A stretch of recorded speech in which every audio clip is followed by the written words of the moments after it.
Hi, I'm Kendall, SDP's Man on the Street, and we have a special report today. During my interview with Participant Choice Specialists Samantha and Maria, they brought up some interesting points that I'd like to go into further detail in. So let's go back to Samantha and see what her points were.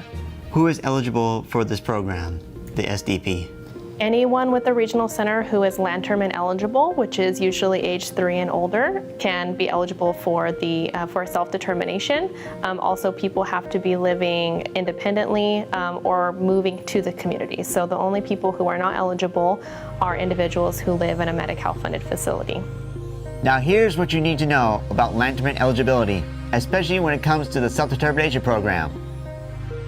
The Lanterman Developmental Disability Service Act of 1969 defines the rights of persons with developmental disabilities and establishes a service system to meet individualized needs of consumers and, when appropriate, their families throughout the state.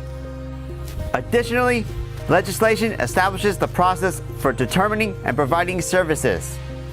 A developmental disability is a disability that starts before the age of 18, is expected to continue indefinitely, and is a substantial disability for that person.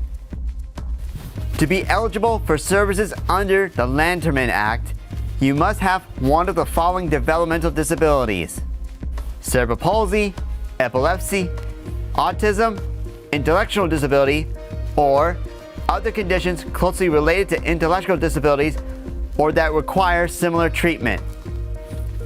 In addition to having one of the above listed underlying disabilities, the disability must be also a substantial disability for that person, and that disability imposes significant functional limitations in 3 or more of the following areas of major life activity: self-care, receptive and expressive language, learning, mobility, self-direction, capacity for independent living, and economical self-sufficiency.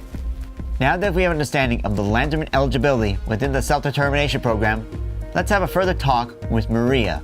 Do you use generic resources for SDP? Yes, in self-determination, we have to access generic resources first. An example of a generic resource is if you have in-home support services hours, we need to use those. If you're receiving services from schools, we have to look at what are you receiving from the school. So Medi-Cal, Social Security, any of those benefits that you receive have to be looked at first before we are reviewing any new requests for services.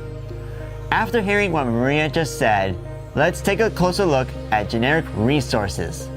Generic resources are the services that are provided by other agencies that have a legal responsibility to fund them.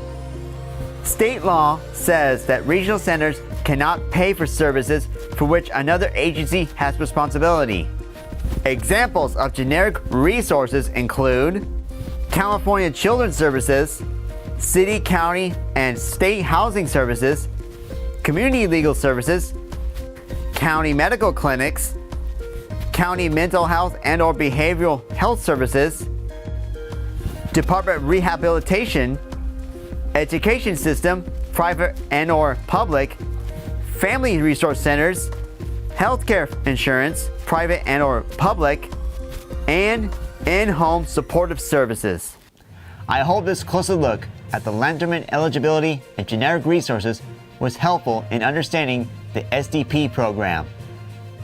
This is Kendall, SDP's Man on the Street, signing out.